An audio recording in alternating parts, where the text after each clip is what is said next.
ஆண்டவர் இரட்சகருமாகிய இயேசு கிறிஸ்துவின் இன்ப நாமத்தில் உங்கள் யாவருக்கு நல்வாழ்த்துக்கள். இந்த நாளிலே தேவனுடைய வார்த்தைக்கு நேராக கொஞ்ச நேரம் நம்ம இருதயங்களையும் சிந்தைகளையும் திசை திருப்ப நான் வாஞ்சிக்கிறேன். ஆவியானவர் உதவி செய்வாராக. வாசிப்போம். யோவான் எழுதின சுவிசேஷம். எல்லாரும் வேதத்தை திருப்பிக் கொள்ளுங்கள். Book of John chapter 12 verse 36. எல்லாரும் எடுத்துக்கொள்ளுங்கள். யோவான் 12:36. வாசிங்க ஒருவர். ஒளி உங்களோடு இருக்கையில் நீங்கள் ஒளியின் பிள்ளைகள் ஆகும்படிக்கு ஒளியினிடத்தில் விசுவாசமாயிருங்கள் என்றார். நம் வசனத்தின் மீது கைகளை வைப்போம். ஆண்டவன் இந்த காலை வேளையிலே நம்மோடு பேசட்டும். பரமபிதாவே, எங்களோடு உம்முடைய வார்த்தையினால் பேசுகிற பரலோகத்தின் தேவன் அல்லவா, எங்கள் தகப்பன் இந்த காலை வேளையிலும் வந்திருக்கிற ஒவ்வொருவரோடும் எங்களோடும் நீர் பேசுவீராக. மனுஷன் அப்பத்தினால மாத்திரமல்ல, தேவனுடைய வாயிலிருந்து பிறக்கிற ஒவ்வொரு வார்த்தையினாலும் பிழைப்பான். எங்களை பிழைப்பூட்டுகிற வார்த்தை கர்த்தர் எங்களுக்கு தருவீராக. அடியானை மறைத்து நீர் மாத்திரம் வெளிப்படும். மனுஷன் பேசுகிற பிரகாரமாக அல்ல, உம்முடைய சத்தம் இந்த ஆலயத்திலே துணிக்கட்டும். இயேசுவின் நாமத்தில் பிதாவே, ஆமென். அல்லேலூயா. வாசிப்போம் மீண்டுமாய். ஒளி உங்களோடு இருக்கையில். இந்த வசனத்தை எல்லாரும் நல்ல கூர்ந்து கவனிங்க. ஒளி உங்களோடு இருக்கையில் நீங்கள் ஒளியின் பிள்ளைகள் ஆகும்படிக்கு ஒளியினிடத்தில் விசுவாசமாயிருங்கள். என கருமையான தேவ பிள்ளைகளை, இந்த காலை வேளையில தேவன் நமக்கு கொடுத்திருக்கிற இந்த வசனத்தின் அடிப்படையிலே தலைப்பு என்னவென்றால், அவசியமான 4 ஒளி. The 4 important அல்லது 4 desperate light, 4 விதமான ஒளி நமக்கு அவசியமாய் தேவை. ஒவ்வொரு மனுஷனுக்கும், ஒவ்வொரு கிறிஸ்தவருக்கும், ஒவ்வொரு தேவனுடைய பிள்ளைகளுக்கும் இந்த 4 ஒளி அவசியமானது. The 4 important light. எனக்கு அருமையான தேவ பிள்ளைகளை, 4 முக்கியமான ஒளி. இன்னைக்கு நாம உயிர் வாழணும்னா என்னென்ன ஒளி தேவை சொல்லுங்க. ஒரு மனிதன் உயிர் வாழ என்னென்ன ஒளி தேவை? சூரிய ஒளி தேவை. ரைட். எடுத்தோன்னு டியூப் லைட், எல்இடி தேவையா? ரைட், பிரிக்கிறாங்க. அப்புறம் சூரிய ஒளி இயற்கையாய் அங்கிருந்து வாங்க. முதல்ல சூரிய ஒளி தேவை. அப்புறம் நமக்கு என்ன இயற்கையா கிடைக்குது? சந்திரனுடைய ஒளி, இரவிலே நிலவு வெளிச்சம் நமக்கு கிடைக்கிறது. அப்புறம் நட்சத்திரங்களுடைய ஒளி பார்க்கிறோம்ல, அது பிரகாசிக்க தானே செய்யுது. எல்லாருக்கும் நட்சத்திரம் கருப்பா தெரிகிறவங்க எல்லாம் கை தூக்குங்க பார்க்கலாம். அப்புறம் நட்சத்திரம் பளிச்சுன்னு தெரியுது இல்ல, இப்போ வெளிச்சம் கிடைக்குது இல்ல. அது நமக்கு பூமிக்கு வராவிட்டாலும் நம்முடைய கண்களுக்கு அது வெளிச்சம் பிரகாசிக்கிறது. அப்ப சூரியன், சந்திரன், நட்சத்திரங்கள், நமக்கு இந்த ஒளி எல்லாம் நமக்கு தேவை, அவசியமா இருக்கு. யோசிச்சு பாருங்களேன். இப்ப காலையில் எந்திரிச்சு வர்றீங்க, உங்க வீட்டுக்கு மேல ஒரு பெரிய, அதாவது எப்படின்னா ஒரு 10 கிலோமீட்டர் தூரத்தில் 10 கிலோமீட்டர் சரவுண்டா ஒரு பெரிய பாறை உங்க வீட்டுக்கு மேல மிதக்குதுன்னு வச்சுக்கோங்க. நீங்க எப்படி இருக்கும் உங்களுக்கு? வெளியில வருவீங்களா நீங்க? முதல்ல இப்ப நட்சத்திரம் கோடான கோடி மைல்களுக்கு அப்பால் இருக்கிறது, அது வெளிச்சத்தை தருகிறது, நாம் ரசிக்கிறோம். இப்போ ஒரு பெரிய பயங்கரமான ஒரு பெரிய பாறை நம்முடைய சர்ச்சுக்கு மேல மிதத்துச்சுன்னு நம்ம உட்காருவோமாங்க? அருமையானவர்களே, இப்போ எங்கே பார்த்தாலும் ஒரு பாறைகள் மிதந்து கொண்டிருக்குமே, ஆனால் நம்மளால் தாங்க முடியாது. அப்போ நட்சத்திரங்கள் ஒளி கொடுக்குது. அப்புறம் பிறகு என்ன ஒளி?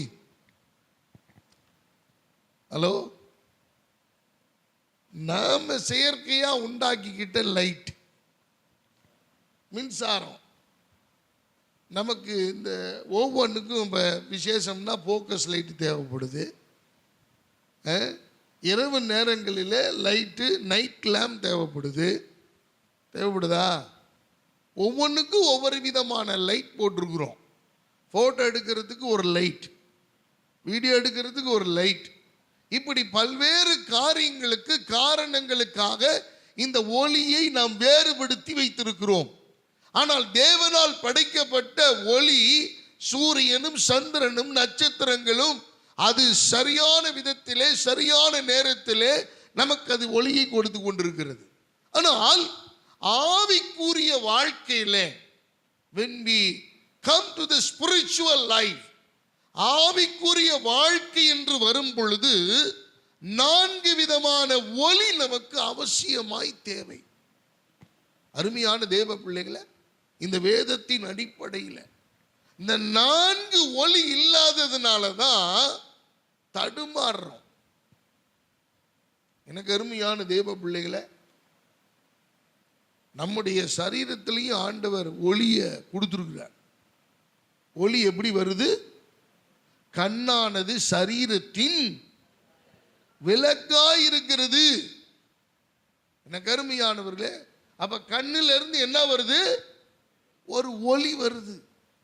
ஒளி வருது. இந்த ஒளி மங்கினதுனால தான் நான் கண்ணாடி போட்டிருக்கேன்.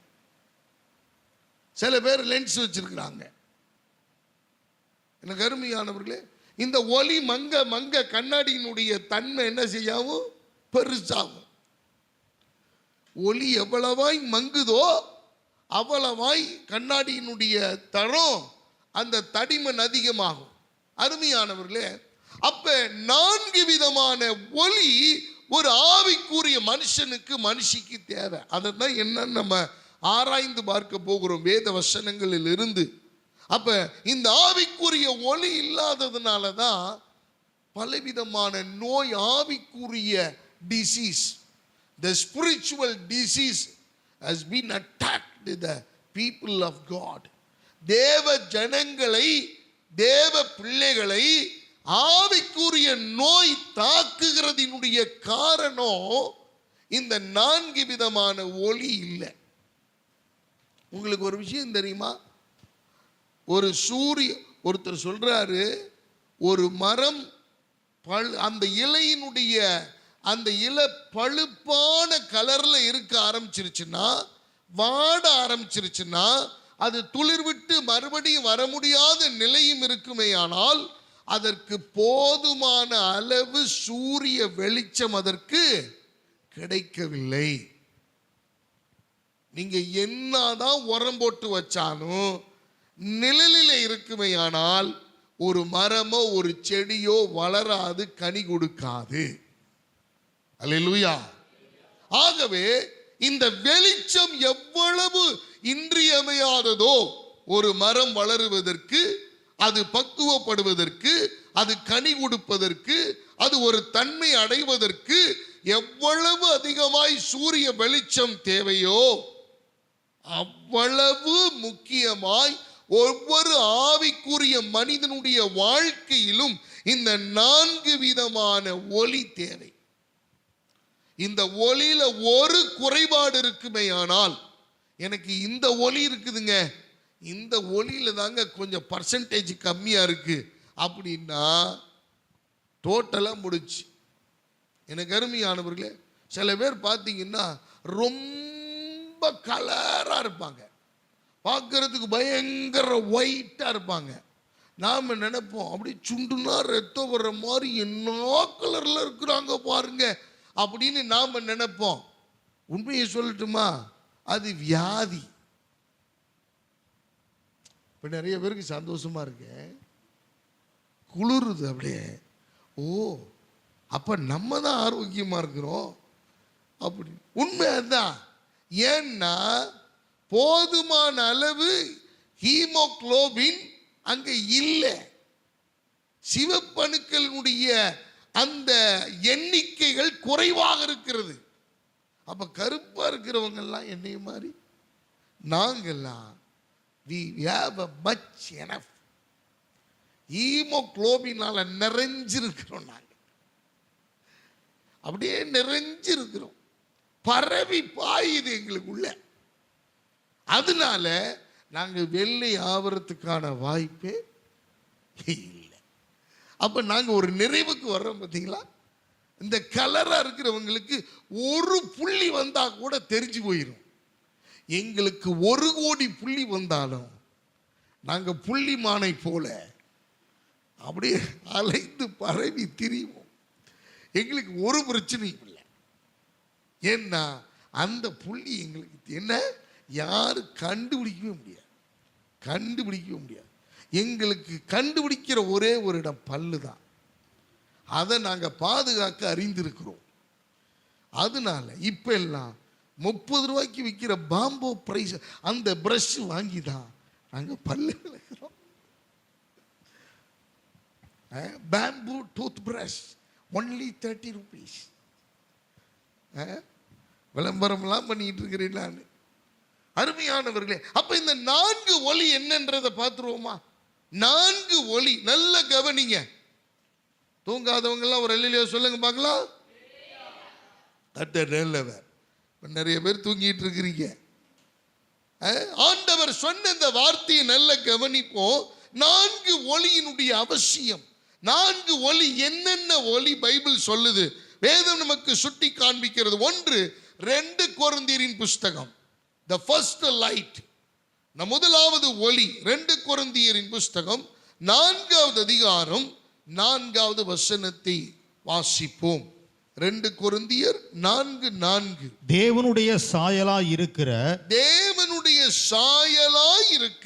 கிறிஸ்துவின் மகிமையான சுவிசேஷத்தின் ஒளி, கிறிஸ்துவின் மகிமையான சுவிசேஷத்தின் ஒளி அவிசுவாசிகளாகிய அவர்களுக்கு பிரகாசமாய் இராதபடிக்கு இப்பிரபஞ்சத்தின் தேவனானவன் அவர்களுடைய மனதை குருடாக்கினான். அல்லேலூயா. இதை நிறுத்தி நிதானமா படிக்கணும், அப்பதான் புரியும். மறுபடியும் வாசிங்க. தேவனுடைய சாயலாய் இருக்கிற, எல்லாரும் நல்ல கவனிங்க, அந்த வேர்டை அண்டர்லைன் பண்ணிட்டே வாங்க. தேவனுடைய சாயலாய் இருக்கிற கிறிஸ்துவின் மகிமையான சுவிசேஷத்தின் ஒளி, சுவிசேஷத்தின் ஒளி. அப்படியே ஒரு ரவுண்ட் பண்ணிருங்க. சுவிசேஷத்தினுடைய ஒளி.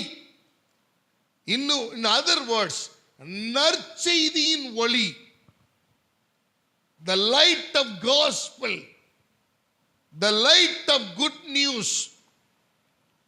சுவிசேஷத்தினுடைய ஒளி. அருமையான கர்த்தருடைய பிள்ளைகளே, சுவிசேஷத்தினுடைய ஒளி நம்மேல் பிரகாசித்திருக்க வேண்டும். எப்பொழுதுமே இந்த சுவிசேஷத்தின் ஒளி ஒவ்வொரு தேவனுடைய பிள்ளைகள் மேலும் பிரகாசிக்க வேண்டிய அவசியமான காலகட்டத்தில் நாம் இருக்கிறோம். ஒரு அல்லேலூயா சொல்லுவோமா? அன்பான தேவனுடைய பிள்ளைகளை, இன்னைக்கு இந்த சுவிசேஷத்தினுடைய ஒளி அநேக ஜனங்களுக்குள்ள போகாததுனாலையும் அல்லது போக கூடாதபடிக்கு இந்த பிரபஞ்சத்தின் தேவனானவன் அவர்களுடைய கண்களை என்ன பண்ணி வச்சிருக்கானா? குருடாக்கி வச்சிருக்கிறான். அருமையான தேவ பிள்ளைகளை, இந்த வசனத்தை வாசிங்க விட்டதுல இருந்து. அவிசுவாசிகளாகிய அவர்களுக்கு பிரகாசமாய் இராதபடிக்கு இப்பிரபஞ்சத்தின் தேவனானவன் அவர்களுடைய மனதை குருடாக்கினான்.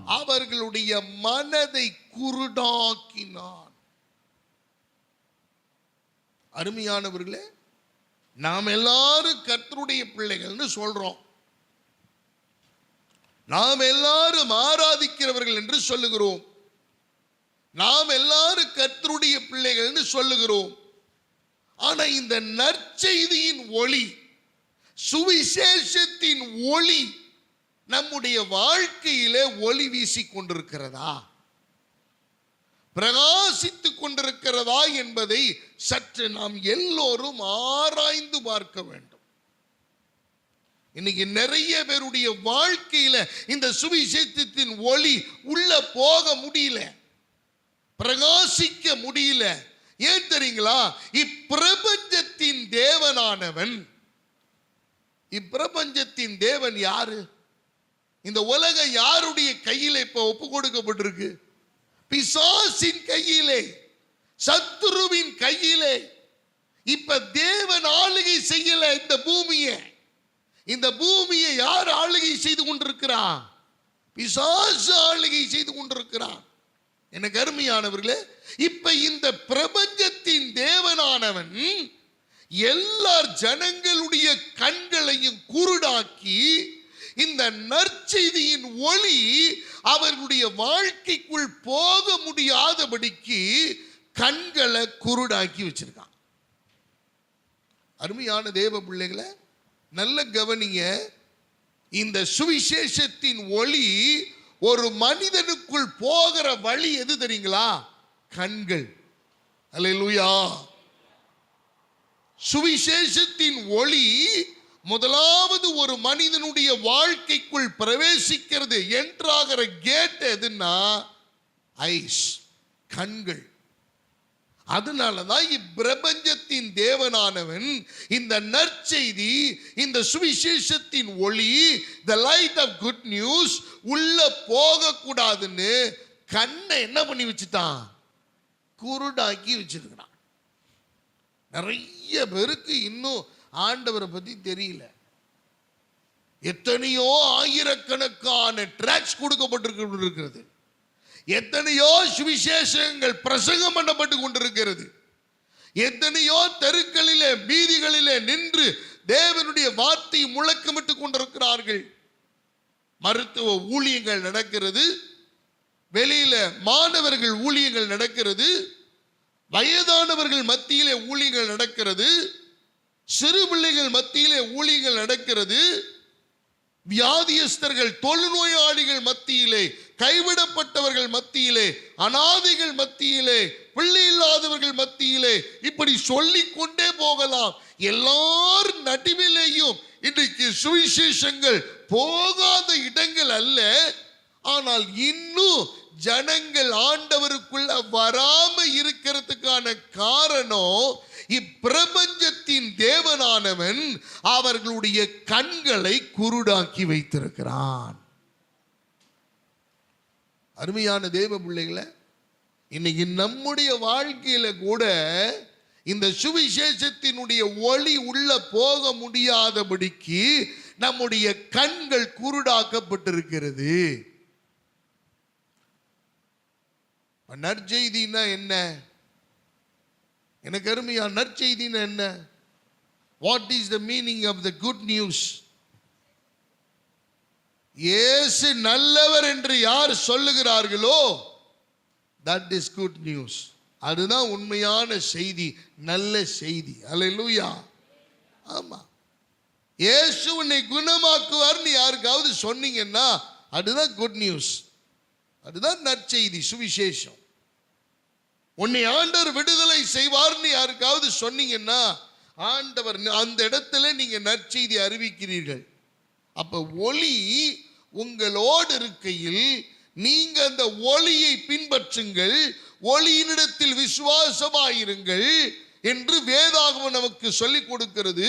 அப்படியானால் தேவனுடைய சாயலாய் இருக்கிற இந்த கிறிஸ்துவின் மகிமையான சுவிசேஷத்தின் ஒளி நமக்குள் எப்பொழுதும் பிரகாசித்துக் கொண்டே இருக்க வேண்டும். அந்த வசனத்தை மறுபடியும் வாசிங்க.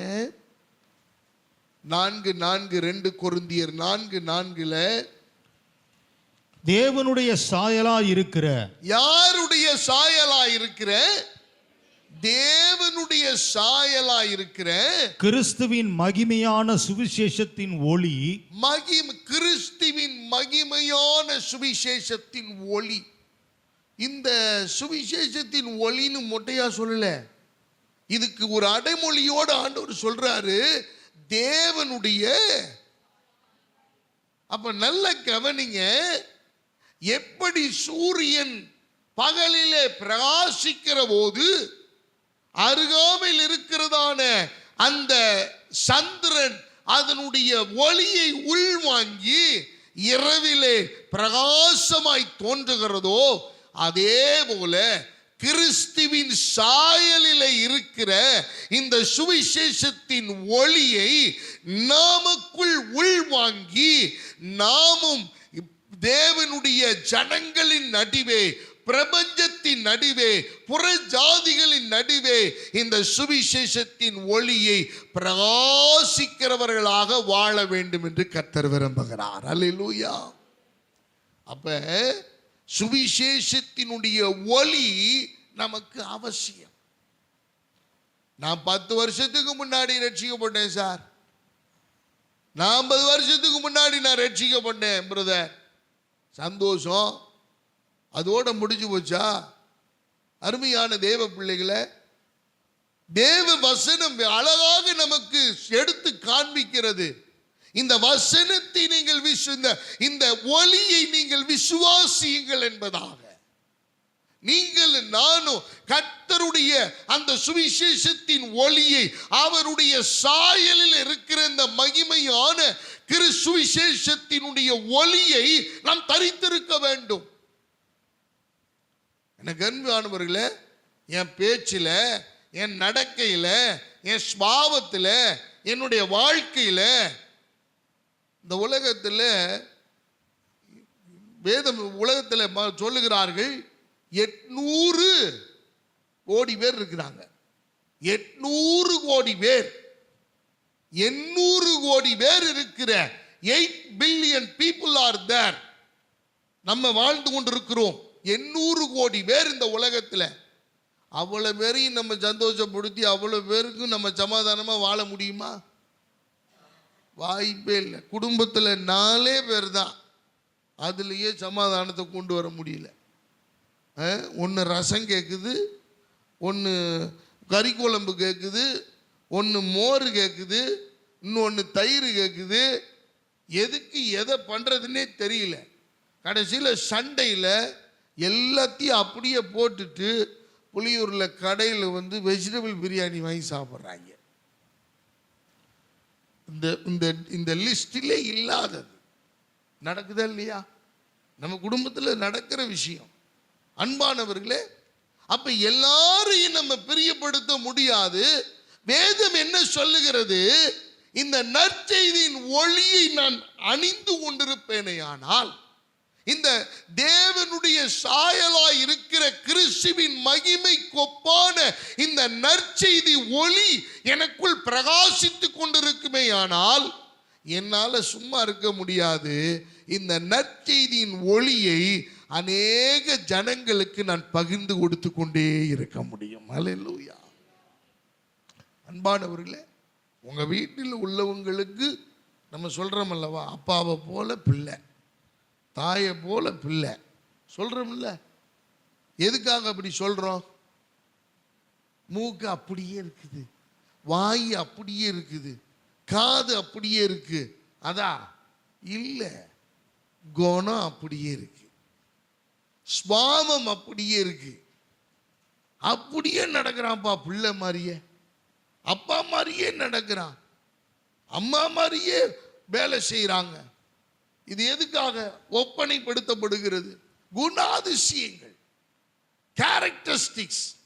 எனக்கு அருமையான தேவ பிள்ளைகளை, அப்ப இந்த கிறிஸ்துவின் நற்செய்தியான இந்த தேவனுடைய சாயலில் இருக்கிற ஒளி நம்ம வாழ்க்கையில் அனுதினமும் பிரகாசிக்க வேண்டியது அவசியம். நீங்க உலகத்தோட வாழ்ந்தீங்கன்னா இந்த பிரகாசத்தை உங்களுக்கு என்ன செய்ய முடியாது, நீங்க பிரகாசிக்க முடியாது. இந்த பிரகாசம் உங்களுக்குள்ள வராது. ஏன்னா இப்பிரபஞ்சத்தின் தேவனானவன் உங்களை தெளிவாக்க கூடாதுன்றதுக்காகவே உங்களுடைய கண்களை அவன் புறஜாதிகளுடைய கண்களை என்ன பண்ணி வச்சிருக்கான்? குருடாக்கி வைத்திருக்கிறான். அப்படின்னா என்ன? எல்லாம் கண்ணு குருடா தெரியுறாங்களா? இல்ல. எனக்கு அருமையான அவர்களுடைய ஆவிக்குரிய கண்கள், they are in blind in spiritual eyes. ஆவிக்குரிய கண்கள் அவர்கள் குருடாக்கப்பட்டவர்களாய், they are blinded. ஆவிக்குரிய கண்கள் குருடாக்கப்பட்ட நிலைமையில உங்களுக்கும் எனக்கு அப்படி இல்லை. ஆண்டவர் நமக்கு சுவிசேஷத்தின் ஒளியை அனுதினமும் கர்த்தர் நம்மேல் பிரகாசித்துக் கொண்டிருக்கிறார். அல்லேலூயா. என்னுடைய ஸ்வாவம், என்னுடைய நடக்கை, என்னுடைய பேச்சு தேவனுடைய சாயலை வெளிப்படுத்துகிறதாக இருக்க வேண்டும். ஆண்டவர் உங்களை என்னை சும்மா படைக்கல. அவர் தம்முடைய சாயலாக தமது ரூபத்தின்படி மனுஷனை உண்டாக்குவோமாக என்று சொல்லி கர்த்தர் மனிதனை உருவாக்கினார். அல்லேலூயா. We are all totally the image of God. நாம் எல்லாரும் முற்றிலும் முழுவதும் தேவனுடைய சாயலுக்கு ஒப்பாக இருக்கிறோம். கருமையான தேவ பிள்ளைகளை, இதுல கருப்பு, சிவப்பு, மாநிறம், ஒயிட், பிளாக் இதெல்லாம் ஒண்ணுமே கிடையாது. இது மூஞ்சி கோண, மூக்கு கோண, வாய் கோண, பல் இல்லை, முடி இல்லை, முடி கொட்டு, அதெல்லாம் ஒண்ணுமே இல்லை. வேதம் தெளிவா சொல்லுது. ஆண்டவர் நமக்கு தெளிவாய் பிரகடனப்படுத்துகிற கர்த்தருடைய வார்த்தை. எனக்கு அருமையான தேவ பிள்ளைகளை, அவர் தம்முடைய சாயலாக நம்ம எல்லாரையும் உருவாக்கி இருக்கிறார். அல்லேலூயா. அப்ப இந்த கிறிஸ்துவின் இந்த அவருடைய சாயல் இருக்கிற மகிமையான சுவிசேஷத்தின் ஒளி நமக்குள் பிரவேசிக்க வேண்டும். மார்க் 16:15 சொல்லப்பட்டிருக்கிறது,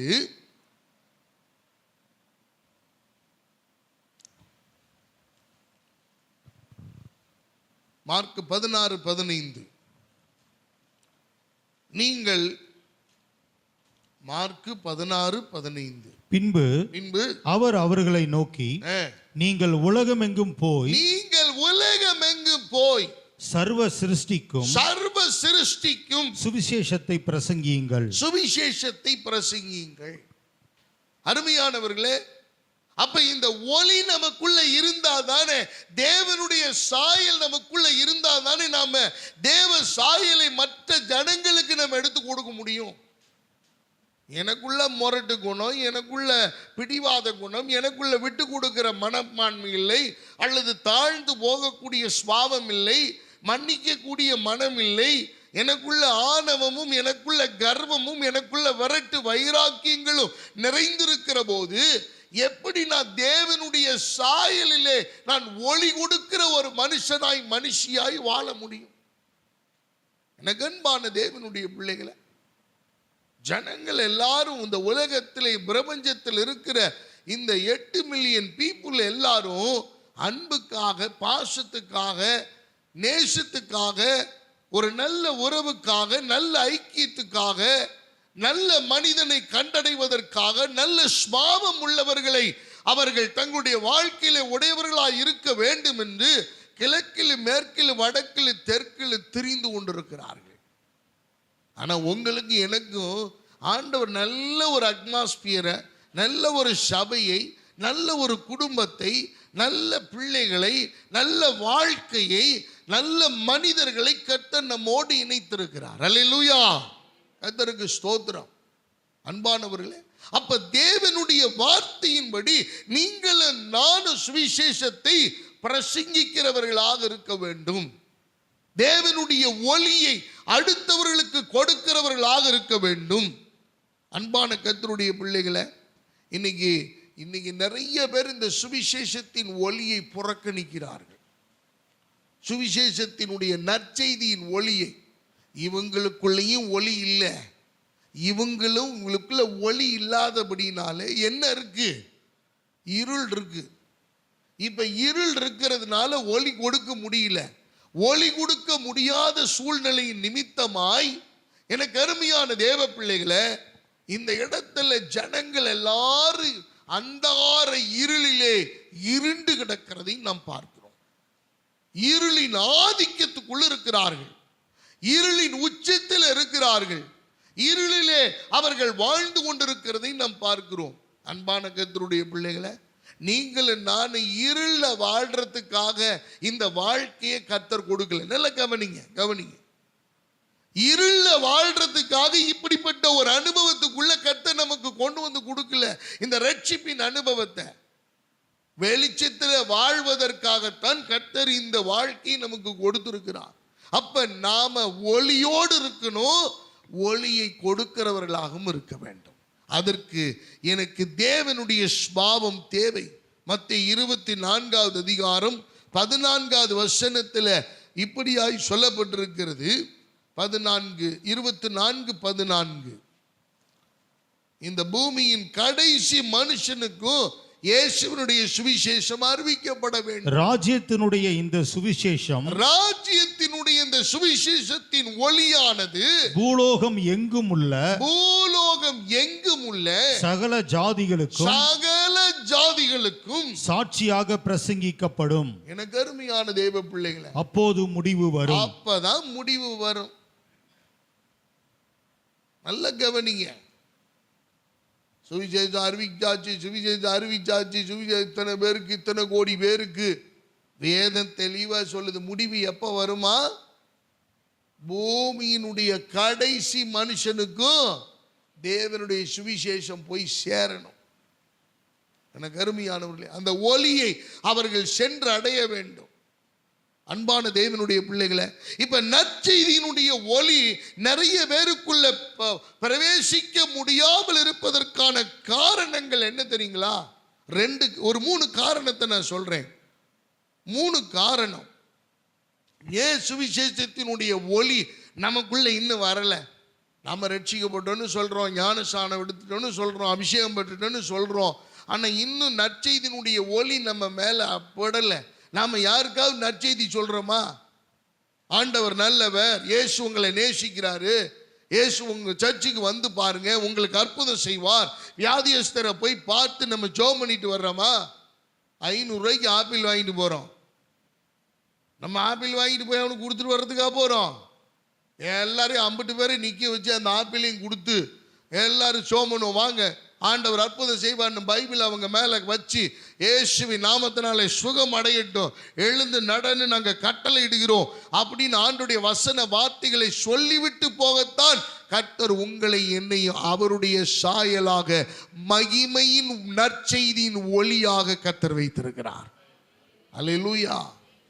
புறஜாதிகளுக்கு வெளிச்சம் கொடுக்கிற நற்செய்தியின் ஒளியாக கர்த்தர் நம்மை வைத்திருக்கிறார்.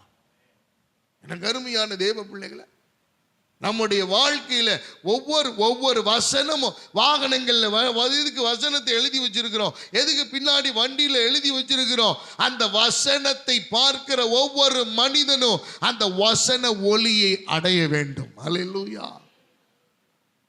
அந்த நற்செய்தியின் ஒளி அவங்களுக்குள்ள போகணும். உங்களுக்கு எனக்கு ஆண்டவர் அதை விரும்புகிறார். அப்ப ஒளி கொடுக்கிறவர்களாய் நாம் மாற. ஏன் ஒளி நமக்குள்ள வரல?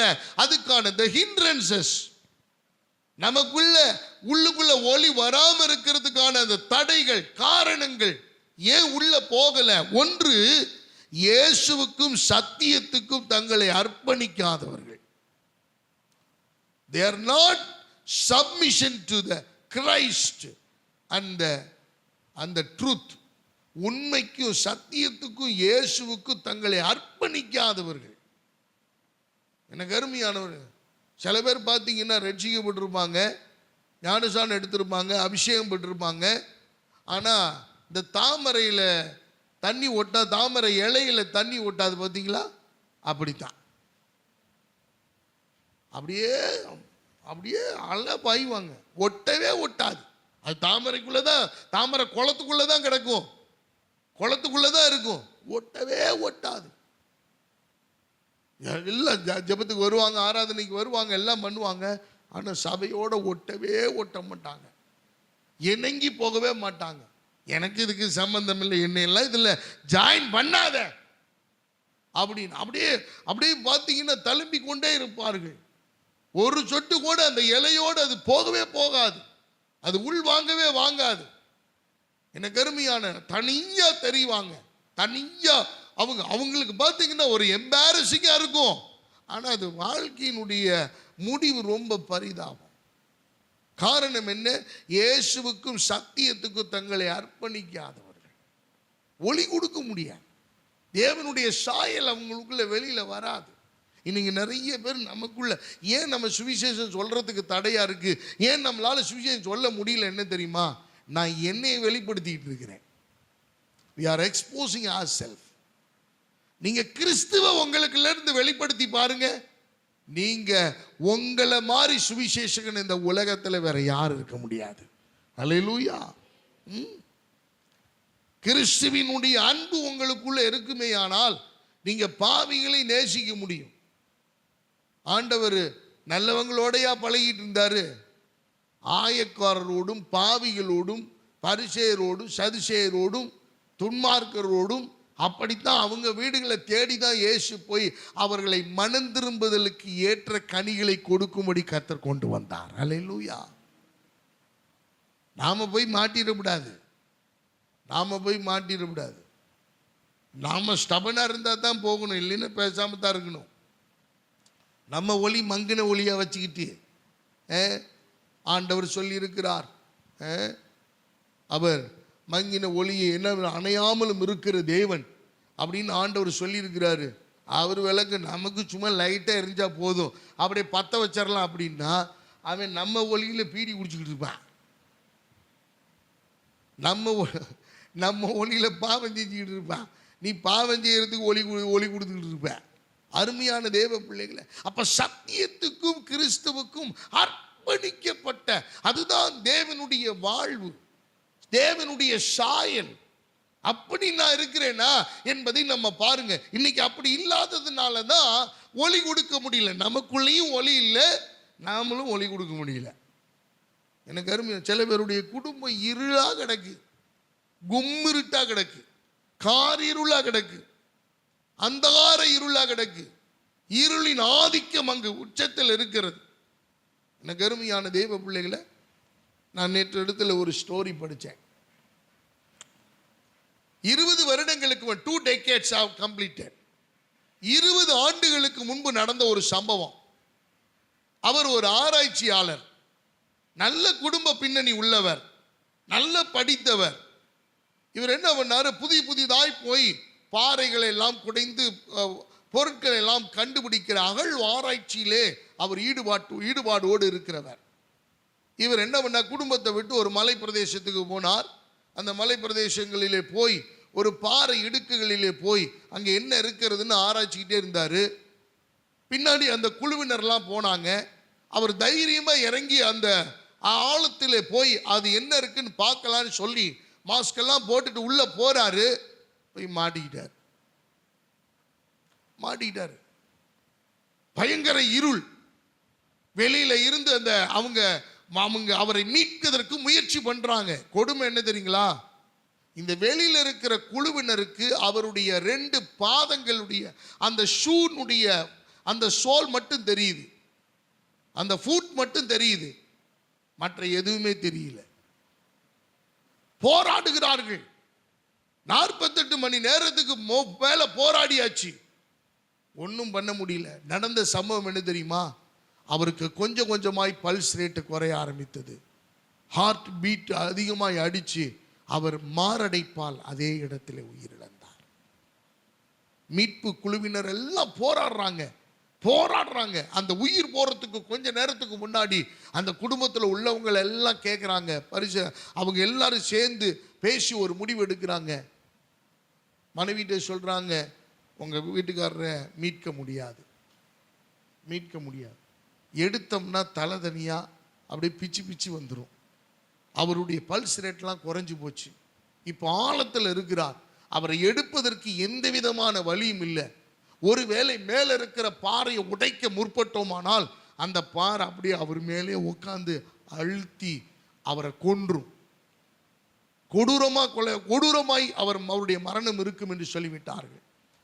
குடும்பம் என்ன தெரியுமா முடிவு செய்தது, அந்த பாறையினுள்ளே குற்றுயிராய் கிடந்த அந்த நபரை அவங்க குடும்பமா சேர்ந்து நல்லடக்கம் பண்ண வேண்டியதாகி போட்டு, இப்ப அந்த குகை அவருடைய அடக்கத்திலே மூடப்பட்டு இனி யாரும் உள்ளே பிரவேசிக்க கூடாது, யாரும் அந்த காரிருக்குள் போயிடக்கூடாது அப்படின்னு. இன்னைக்கு நிறைய பேருடைய குடும்பங்கள் அப்படித்தான் சிக்கி கிடக்குது. நற்செய்தியினுடைய ஒளி உள்ள போக முடியல. யாராவது ஒருத்தர் போய் மாட்டிக்கிறாங்க. கணவனோ மனைவியோ பிள்ளைகளோ வெளியில எடுக்கிறன்ற பேர்ல எல்லாரும் நேர்ந்து முயற்சி பண்றாங்க. மாமனார் மாமியார் எல்லாம் கூப்பிட்டுக்கிறாங்க, உறவினர்கள் மச்சான் எல்லாம் கூப்பிட்டுக்கிறாங்க, எல்லாரையும் கூப்பிட்டு பிரயாசப்படுகிறார்கள். முடியவில்லை. இறுதி சடங்கை செய்வதை தவிர வேற வழியே கிடையாது. காரணம் என்ன? சத்தியத்துக்கு அர்ப்பணிக்கவில்லை, ஆண்டவருக்கு அர்ப்பணிக்கவில்லை. எனக்கு உலகத்தானை போல புறஜாதிகளை போல நாம வாழ்வோமானால் இப்பிரபஞ்சத்தின் தேவனானவன் நம்மை ஆளுகை செய்ய ஆரம்பிச்சிருவான். அவன் நம்முடைய கண்களை குருடாக்கி போடுவான். அவர் முதலாவது காரியம் இயேசுக்கு சத்தியத்துக்கு தங்களை அர்ப்பணிக்காத. இரண்டாவது, ஏன் நற்செய்தி உள்ள போகல அப்படின்னா, நற்செய்தியின் ஒளியை விசுவாசிக்காதவர்கள். எனக்கு அருமையானவர்களே, they will never trust the word of God. They will never trust the light of the gospel. சுவிசேஷத்தின் ஒளியை விசுவாசிக்க மாட்டாங்க. இவங்க ஆண்டவர் மேலேயும் நம்பிக்கை இருக்காது, சபை மேலேயும் நம்பிக்கை இருக்காது, பாஸ்டர் மேலேயும் நம்பிக்கை இருக்காது, வசனத்தின் மேலேயும் நம்பிக்கை இருக்காது. இவர்களுக்கென்று ஒரு தனி கோட்பாடுகளை வைத்துக் கொள்வார்கள், இவர்களுக்கென்று தனி ஸ்ட்ரக்சர் வைத்துக் கொள்வார்கள், இவர்களுக்கென்று தனி நம்பிக்கையாளர்களாக சில விஷயங்களை சில நபர்களை தேர்ந்தெடுத்து வைத்துக் கொள்வார்கள். அவர்களை நம்புவார்களே ஒழிய வசனத்தையோ சுவிசேஷத்தையோ சுவிசேஷத்தின் ஒளியையோ இவர்கள் விசுவாசிக்க மாட்டார்கள். வேதம் தெளிவாய் சொல்லுகிறது. 12:36 யோவான் எழுதின சுவிசேஷத்திலே ஒளியை விசுவாசியுங்கள். எனக்கு அருமையானவர்களே, you must believe in the light of the gospel. தேவனுடைய சுவிசேஷத்தின் ஒளியை நீங்கள் நான் விசுவாசிக்க வேண்டும். மூன்றாவது, இவங்க சாத்தானுக்கு இப்பிரபஞ்சத்தின் தேவனானவனுக்கு அடிமையாய் இருக்கிறவர்கள். ஏன் ஒளி போகல பாஸ்டர்? என்னால இதை விடவே முடியல பாஸ்டர். காரணம் என்ன தெரியுமா? இப்பிரபஞ்சத்தின் தேவனானவன் உன்னை அடிமைப்படுத்தி வைத்திருக்கிறான். அதனாலதான் உன்னை விட முடியல. எனக்கு இந்த பிரச்சனையிலிருந்து என்னால வெளியில வர முடியல. காரணம், இப்பிரபஞ்சத்தின் தேவனானவன் உன்னை அடிமையாக்கி வச்சிருக்கிறான். எனக்கு இந்த ஸ்வாவத்தை விட முடியல. இப்பிரபஞ்சத்தின் தேவனானவன் உன்னை அடிமைப்படுத்தி வைத்திருக்கிறான். இந்த அடிமையிலிருந்து நான் வெளியில வரணும் அப்படின்னா நான் தேவனுக்கு அர்ப்பணித்து சுவிசேஷத்தை விசுவாசித்து ஆண்டவர் மேல் நம்பிக்கை வைத்து கட்டுப்பாடுகளுக்குள் நான் வரும்போதுதான் இயேசு கர்த்தருடைய சுவிசேஷம் என் மேல் பிரகாசிக்கும். அல்லேலூயா. எனக்கு அருமையான தேவனுடைய பிள்ளைகளை, இன்னைக்கு கோடான கோடி ஜனங்கள் உலகத்தின் இருளிலே வாழ்ந்து கொண்டிருக்கிறார்கள். காரணம் என்ன தெரியுமா? இந்த லைட்ல நீங்க வாழ்ற வாழ்க்கையெல்லாம் வாழ்க்கை இல்லை. சுவிசேஷத்தின் ஒளியிலே வாழ்கிறவர்கள் தான் உண்மையான வாழ்க்கை. அல்லேலூயா. இரண்டாவது ஒரு ஒளியை உங்களுக்கு பதிவு செய்ய வாஞ்சிக்கிறேன். 1 பேதுருவின் புஸ்தகம் 2வது அதிகாரம் 9வது வசனம். 2 Peter chapter 2 verse 9. The second important light we need to know.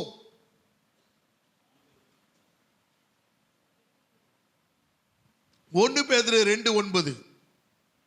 1 பேதுரு 2:9. 1 Peter நீங்களோ உங்களை அந்தகாரத்தினின்று தம்முடைய ஆச்சரியமான ஒளியினிடத்திற்கு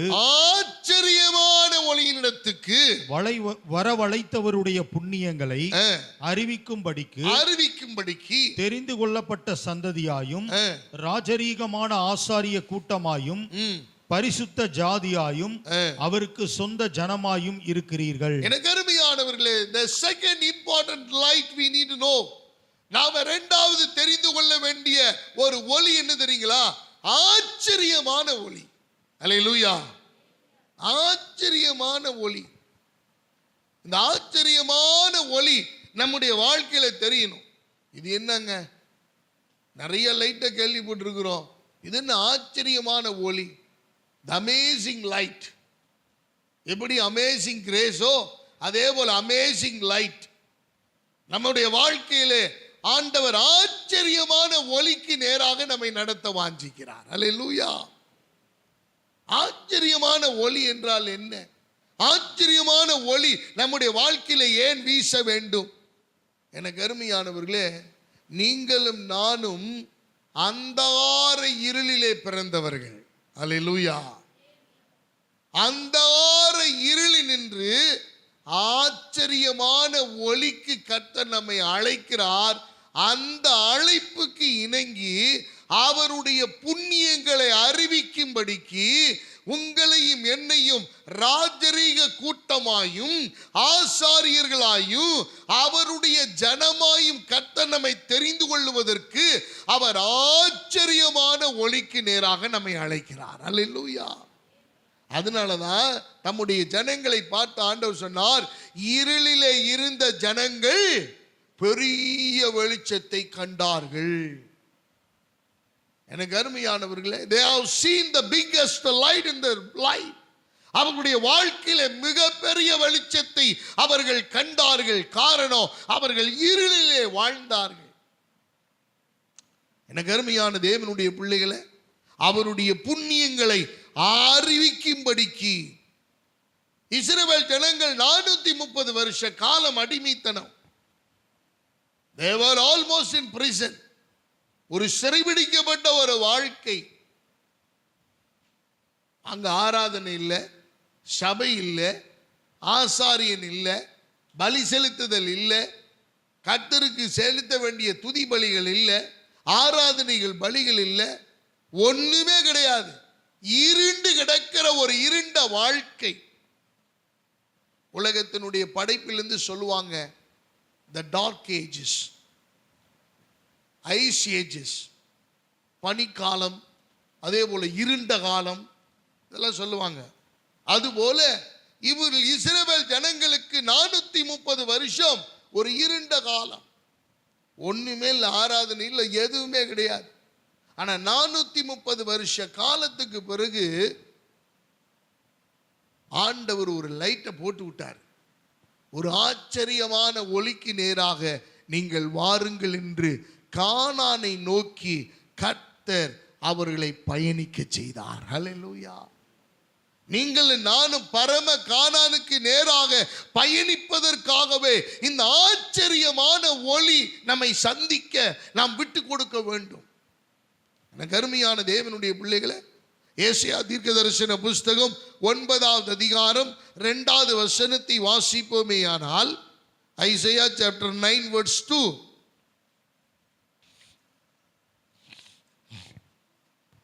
இருளில் நடக்கிற ஜனங்கள் பெரிய வெளிச்சத்தை கண்டார்கள். பெரிய வெளிச்சத்தை கண்டார்கள்.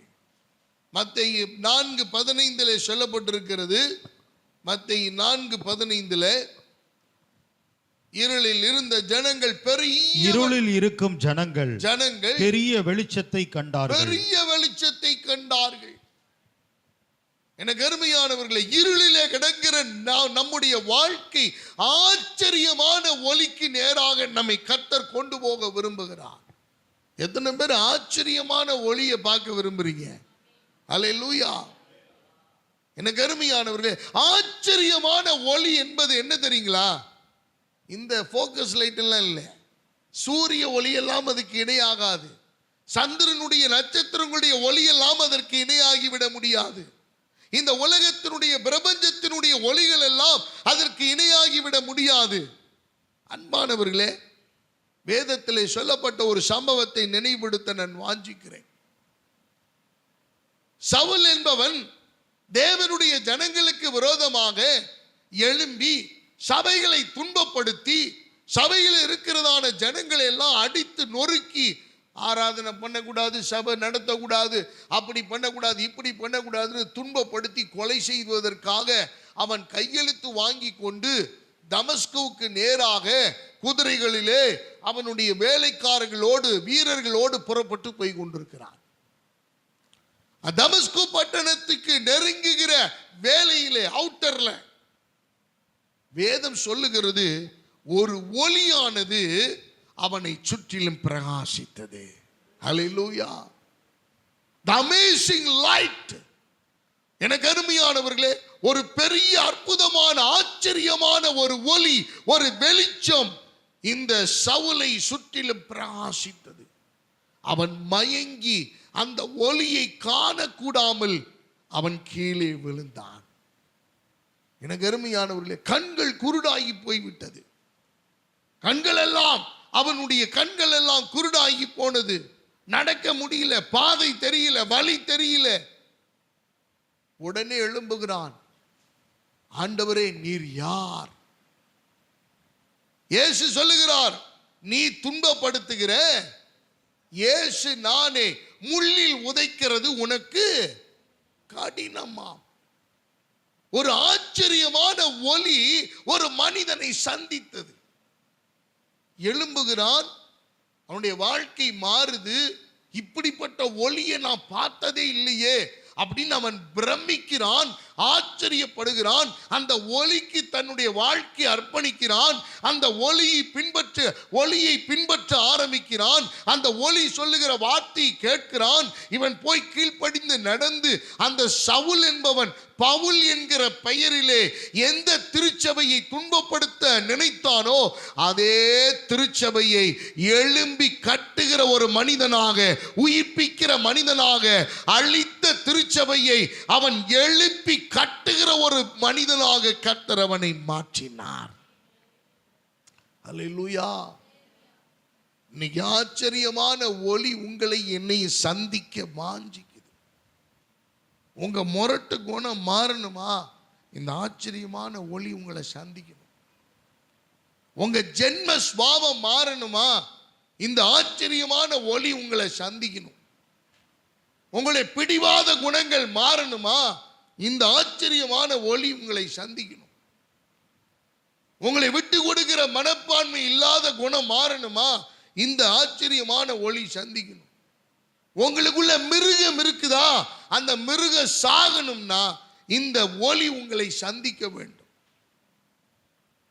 எனக்கு அருமையான தேவ பிள்ளைகளே, ஆச்சரியமான ஒளி நம்மை சந்திக்கும் போது நம்முடைய வாழ்க்கை சுபாவங்கள் எல்லாம் மாறும். சவுலுடைய முரட்டாட்ட குணங்கள் மாறின, அவனுடைய விரட்டு வைராக்கியங்கள் மாறின, அவனுடைய கோபங்கள் எல்லாம் மாறின. எந்த கிறிஸ்துவுக்கு விரோதமாக எழும்பினானோ அதே கிறிஸ்துவுக்காக லாபமான அனைத்தையும் கேசு கிறிஸ்துவுக்காக நஷ்டையும் குப்பையுமாக எண்ணின மனுஷன். அல்லேலூயா. வேதம் சொல்லுகிறது, அப்போஸ்தலனாகிய பவுல் 5 முறை வாரினால் அடிக்கப்பட்டார். 1 குறைய 40 அடிகள். 5 முறை தன்னுடைய சரீரம் எல்லாம் அடிக்க ஒப்பு கொடுத்த மனுஷன் கப்பர் சேதத்திலே பாடுபட்டார். எதுக்காக? இந்த ஆச்சரியமான ஒளிக்காக. அவர் இறுதி மூச்சு வரை அவர் வாழ்ந்த மனுஷன். அல்லேலூயா. நீங்களும் நான் என்னையா பண்றோம்? என்னம்மா பண்றோம்? ஆச்சரியமான ஒளி நம்மை சந்திக்க ஆவலோடு இருக்கிறது. இன்னும் நம்ம குணங்கள் மாறலைங்களே. இன்னும் பிடிவாத குணத்தில் இருக்கிறோமே. நான் பிடிச்ச முயலுக்கு 3 கால்னு சொல்லிட்டு இருக்குதுமே. அருமையானவர்களே, உலகத்தை போல மாற வேணாமா? மாற வேணாயா. தேவனை போல, வசனத்தை போல, சபை சொல்லி கொடுக்கிற வார்த்தையை போலையாவது மாறலாமே. ஆச்சரியமான ஒளி ஒரு மனிதனுடைய கரடு முரடான வாழ்க்கையை ஆசீர்வாதமான வாழ்வாக மாற்றியது. நல்ல கவனிங்க. எந்த சபைக்காக சபை நடத்தக்கூடாதுன்னு ஜனங்களை அடித்தானோ அதே சபைக்காக தன் ஜீவனை ஒப்பு கொடுவதற்கு சிறையில் அடைக்கப்பட்டவன் இந்த அப்போஸ்தலனாகிய பவுல். அல்லேலூயா. நம்ம வாழ்க்கையை கொஞ்சம் சீர்தூக்கி பாருங்க. உங்களை என்னை ஆச்சரியமான ஒளிக்கு நேராக கர்த்தர் நம்மை அழைத்திருக்கிறார். எதற்கு? அழைத்தவருடைய புண்ணியங்களை அறிவிக்கும்படிக்கு உங்களையும் என்னையும் வெறுமையாக அல்ல, ராஜரீக கூட்டமாயும் ஆசாரிய கூட்டமாயும் அவருடைய ஜனமாயும் கர்த்தர் நம்மை அழைத்திருக்கிறார். அல்லேலூயா. எத்தனை பேருக்கு புரியுது இந்த 2வது ஆச்சரியமான ஒளி? ஆச்சரியமான ஒளி நம்ம வாழ்க்கையில் அவசியங்க. இது வரணும். மோசே 40 வருஷத்துக்கு முன்னாடி ஒரு கொலையை பண்ணிட்டு மாமன் வீட்டில் வந்து பதுங்கிட்டார்.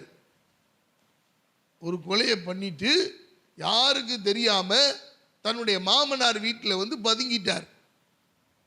யாருக்கும் தெரியல. மாமனார் பார்த்தாரு, பொண்ணு கொடுத்தாரு, பொண்ணை கல்யாணம் பண்ணி கொடுத்தாரு, பிள்ளைகளும் பிறக்கிறாங்க. ஆடு மேய்க்க விட்டாரு. ஆனாந்தரத்தில் ஆடு மேய்ச்சிட்டு இருக்காரு 40 ஆண்டுகள்.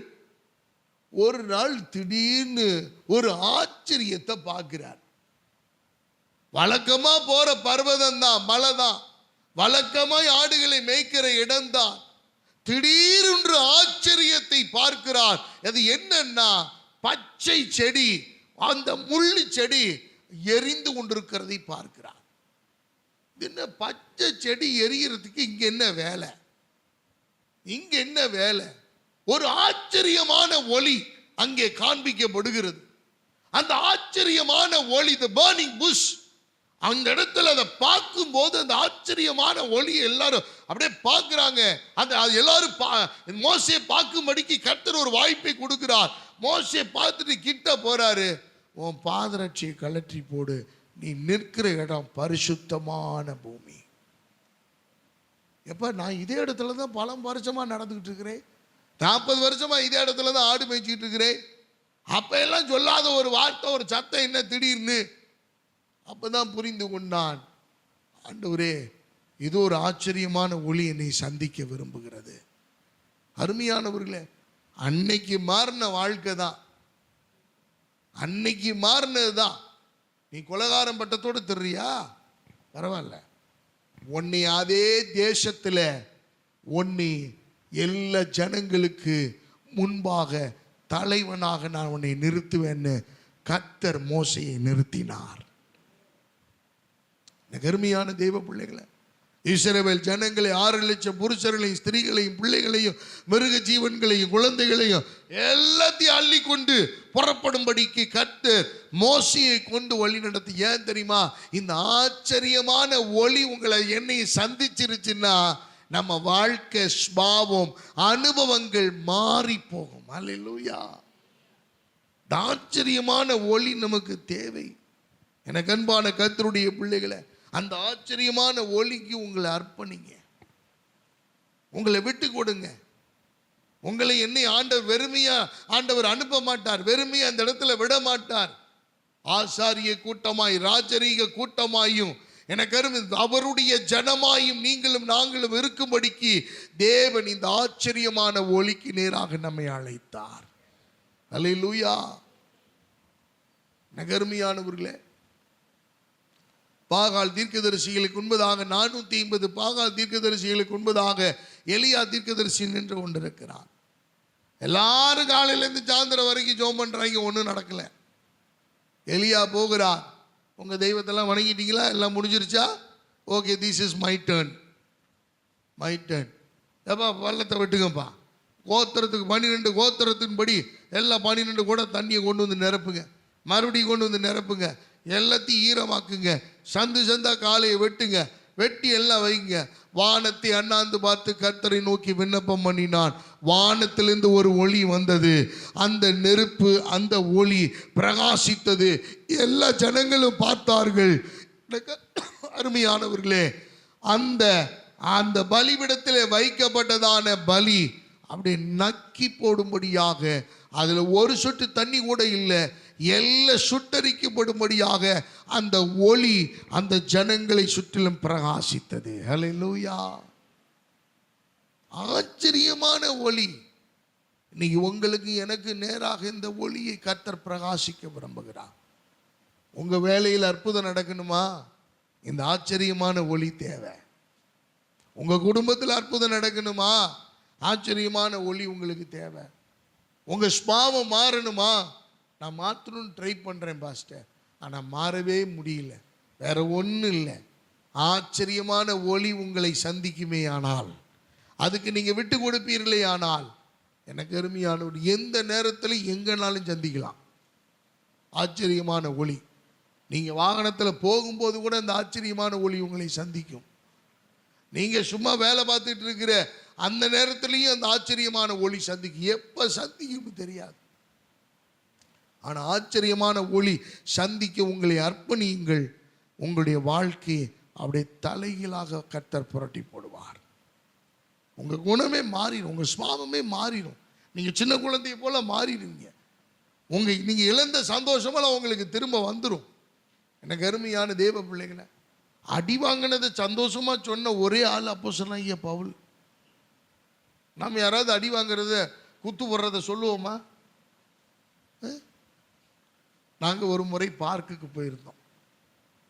அப்ப ஜூடி சின்ன பிள்ளை. அந்த சின்ன பிள்ளைகளுக்காக ஊஞ்சல் கட்டி அங்கே தொங்க விடப்பட்டிருக்கிறது.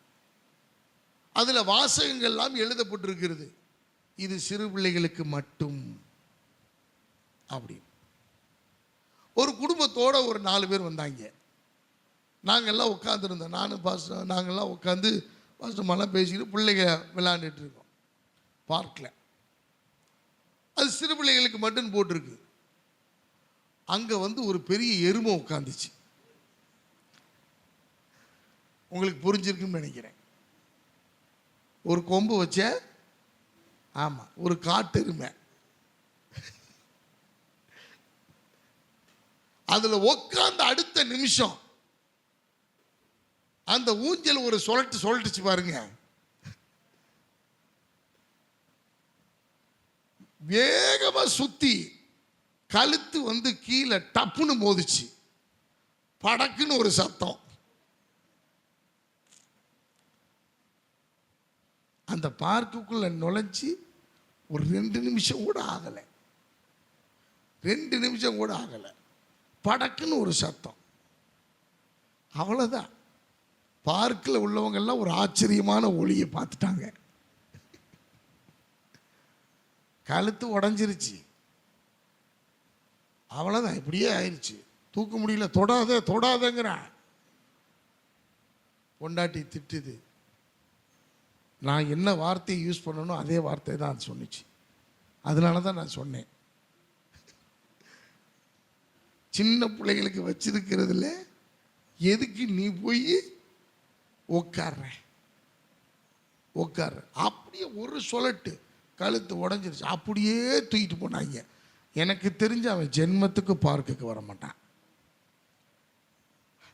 அப்படியே வந்தாலும் அழுகாம உட்காந்துட்டு அழுங்காம என்ஜாய் பண்றதுக்கு துக்கத்தோட.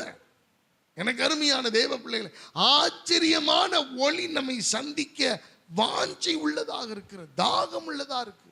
அந்த ஆச்சரியமான ஒளிக்கு நம்மை அர்ப்பணிச்சிட்டோம்னா வாழ்க்கை சின்ன குழந்தையை போல பிரகாசமா மாறிடும். நீ துக்கப்பட வேண்டிய அவசியமே இல்லை. நீ துக்கத்தோட வந்தீங்கன்னா சந்தோஷத்தோட போக ஆண்டவர் அப்படி மாத்திடுவார். அந்த ஒளி உங்களை அப்படி மாற்றும். 3வது ஒரு ஒளி, சங்கீதம் 119 105 வாசிங்க. சங்கீதம் 119 105 வசனம் மனப்பாடமா சொல்ல வேண்டாமா? 119 105.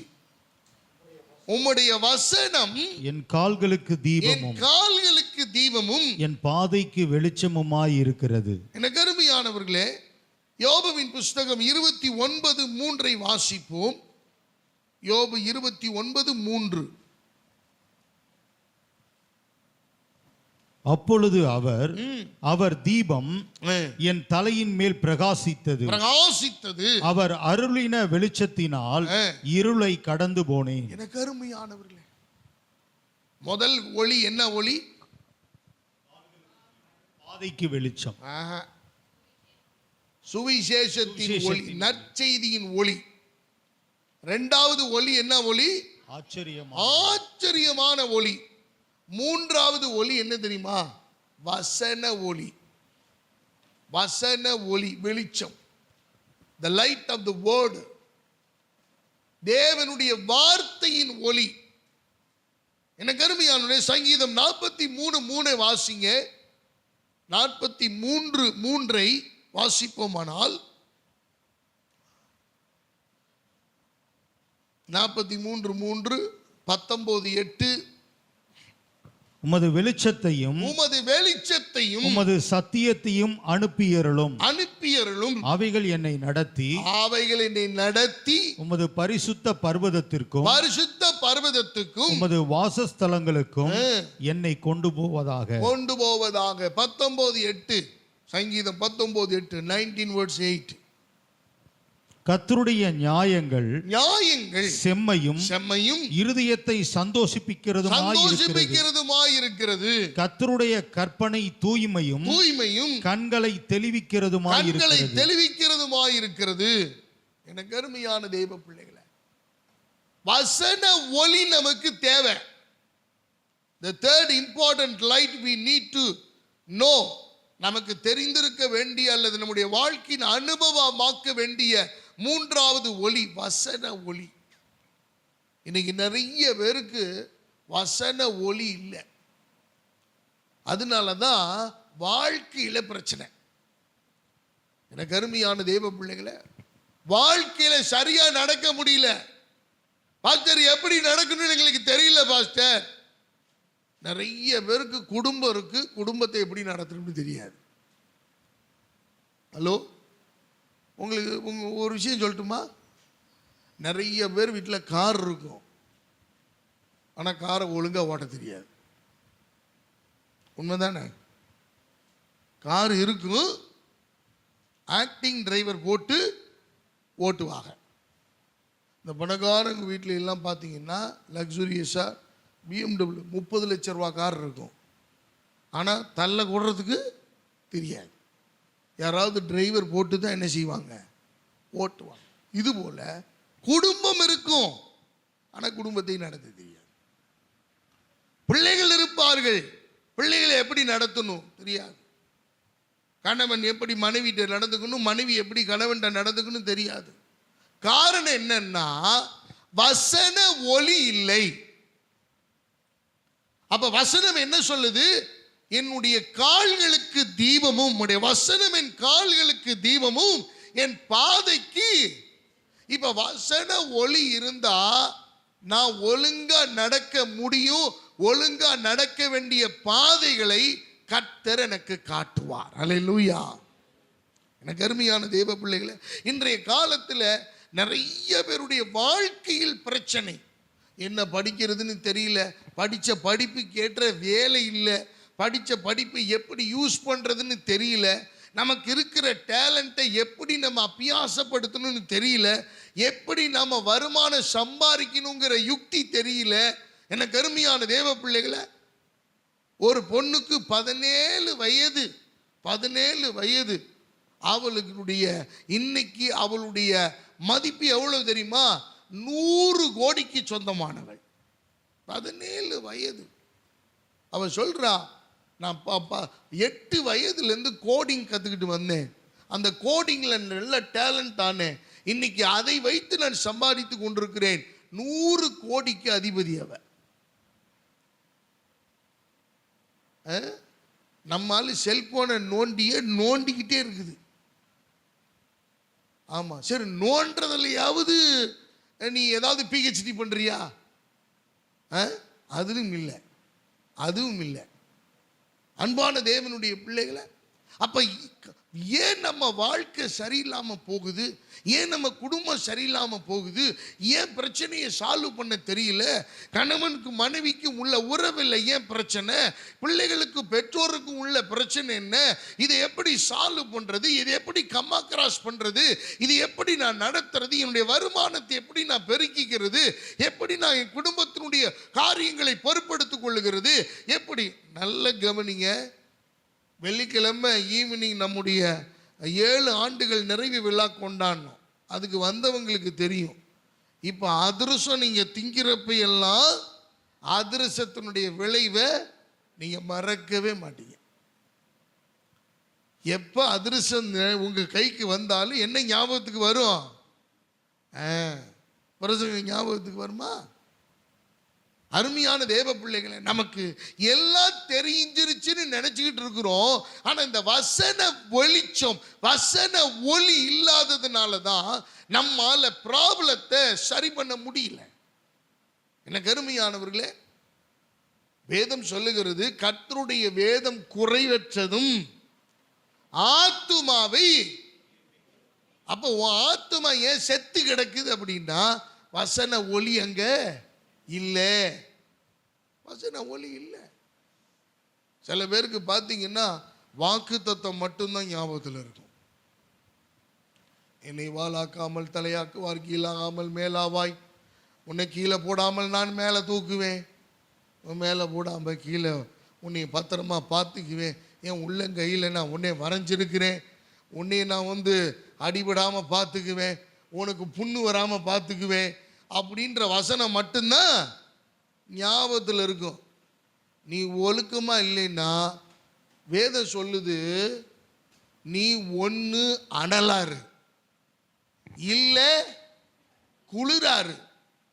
இந்த ரெண்டும் இல்லாம வெது வெதுப்பா இருந்தன்னா உன்னை என்ன பண்ணி போடுவேன்னு சொல்றாரு.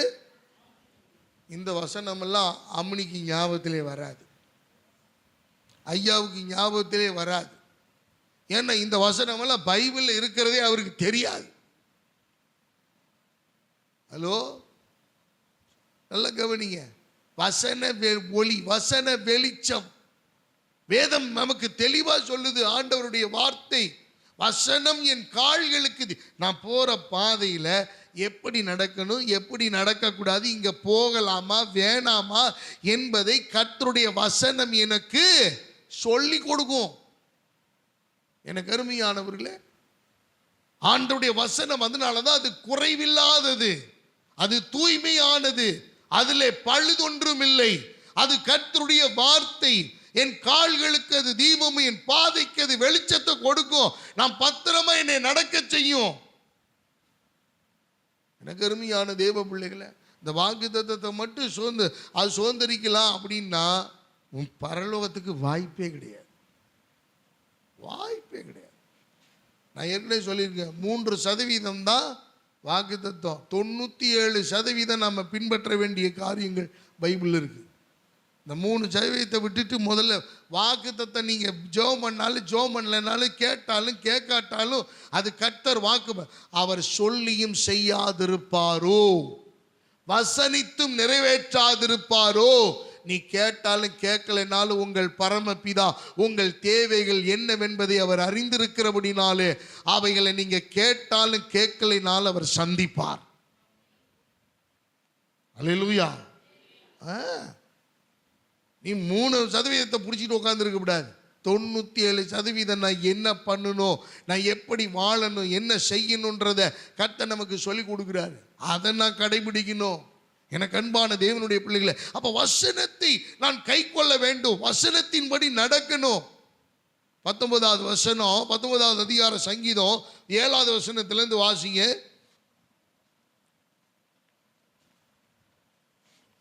19:7 கர்த்தருடைய வேதம் குறைவற்றதும் ஆத்துமாவை உயிர்ப்பிக்கிறதுமாய் இருக்கிறது.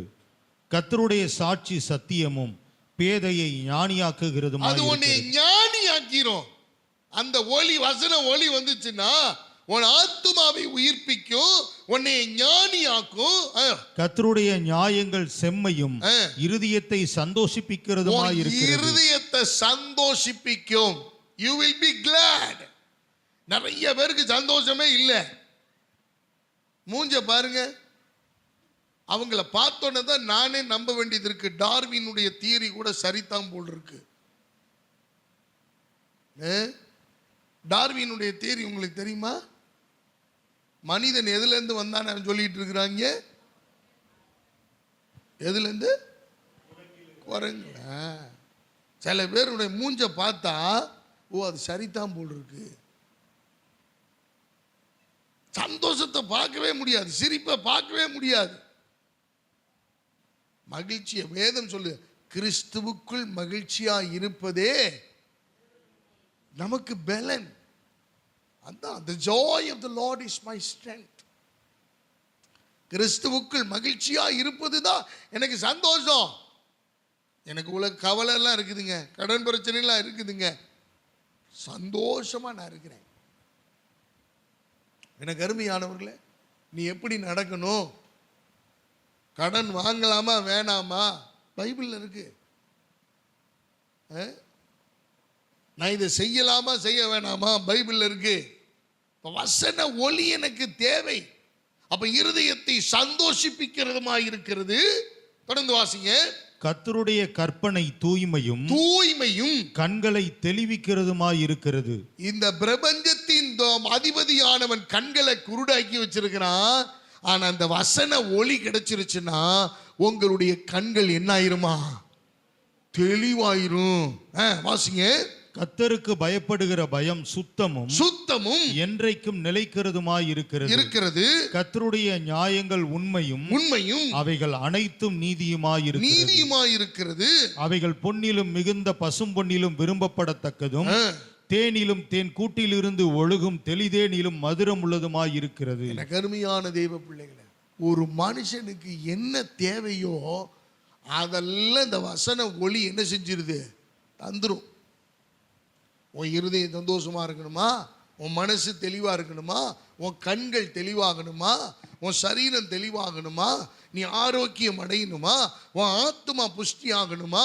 உன் ஆத்துமா கர்த்தருக்குள் மகிமையாய் சந்தோஷமா இருக்கணுமா? வசன ஒளி தேவை. இந்த வசன ஒளி இல்லாததுனாலதான் நம்ம வாழ்க்கையில பல பிரச்சனைகள், தடுமாறுறோம். நீங்க ஒரு பிசினஸ் ஆரம்பிக்கணுமா வேணாமா? பைபிள்ல இருக்கு. பார்த்து சொன்னாங்கல்ல, ஜீசஸ் ஃபைனான்ஸ். இயேசு கிறிஸ்து வட்டி கடை வச்சிருக்கார். நல்லா இருக்குல்ல? இயேசுவே எங்க இழுத்துட்டான்? வட்டி கடைக்கு இழுத்துட்டான். ஆண்டவர் சொல்றாரு, நீயோ கடன் கொடுப்பாய், கடன் வாங்காதிருப்பாய். அருமையான தேவ பிள்ளைகளை, ஆண்டவர் எவ்வளவு நல்லவர்னு பாரு. இப்போ வசன வெளிச்சம் எனக்கு தேவை.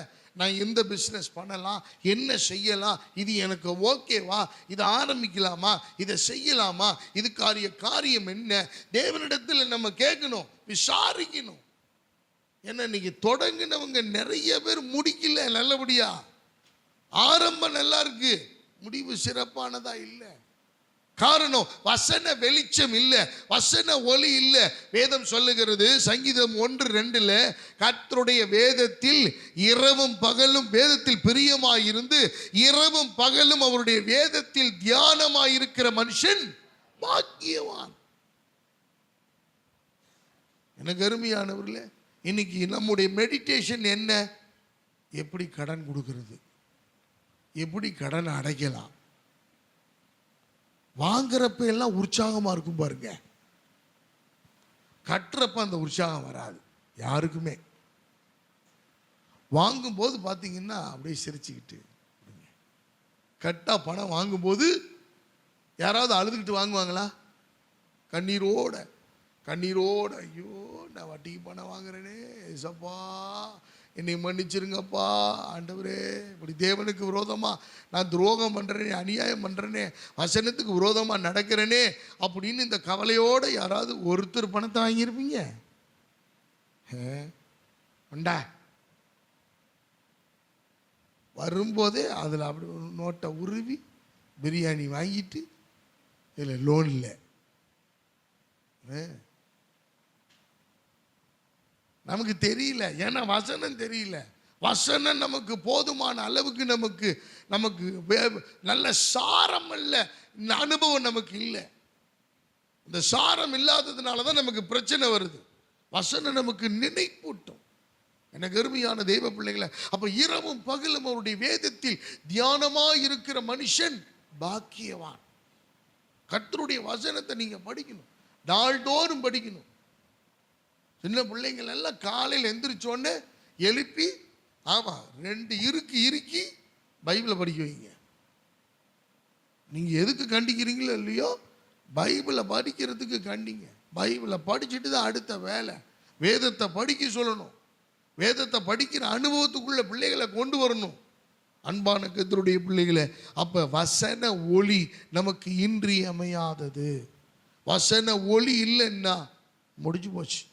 கர்த்தருடைய வேதத்தின்படி நடக்கிற உத்தம மார்க்கத்தார், வசனமே எனக்கு சிறுமையில் ஆறுதல்.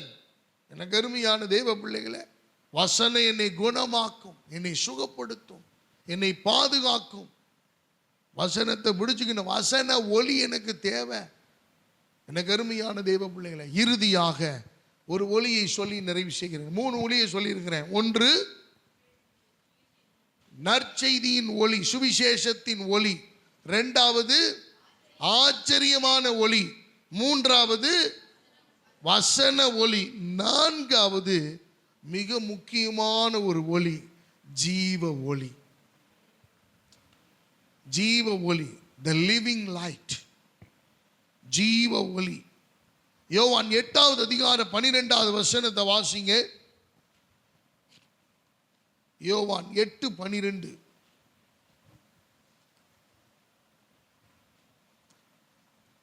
நான் உலகத்துக்கு ஒளியாயிருக்கிறேன்.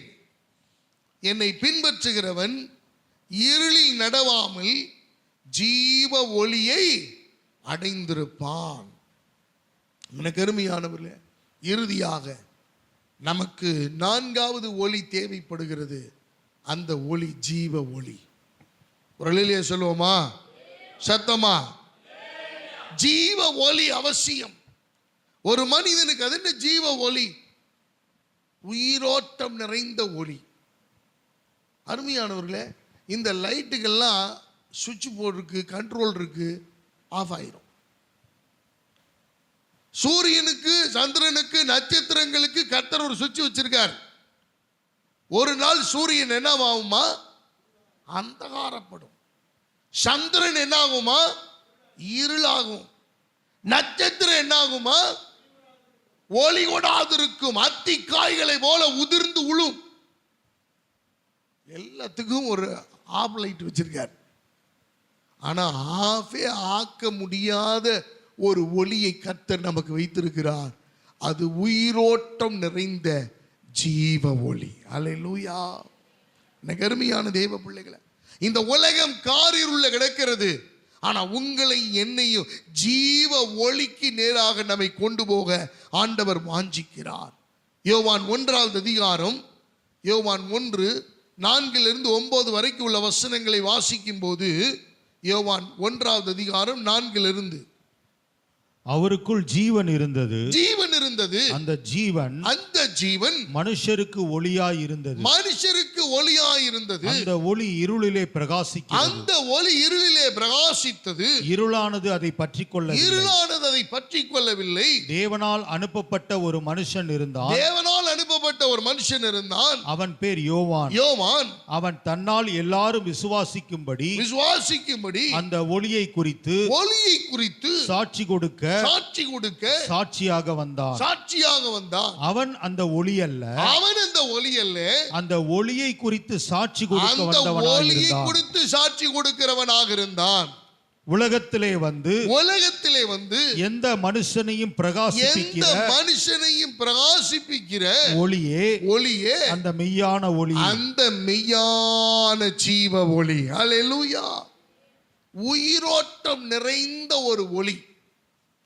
செத்து போனவனை கூட உயிரோட எழுப்பிடும் அந்த ஜீவ ஒளி. அல்லேலூயா.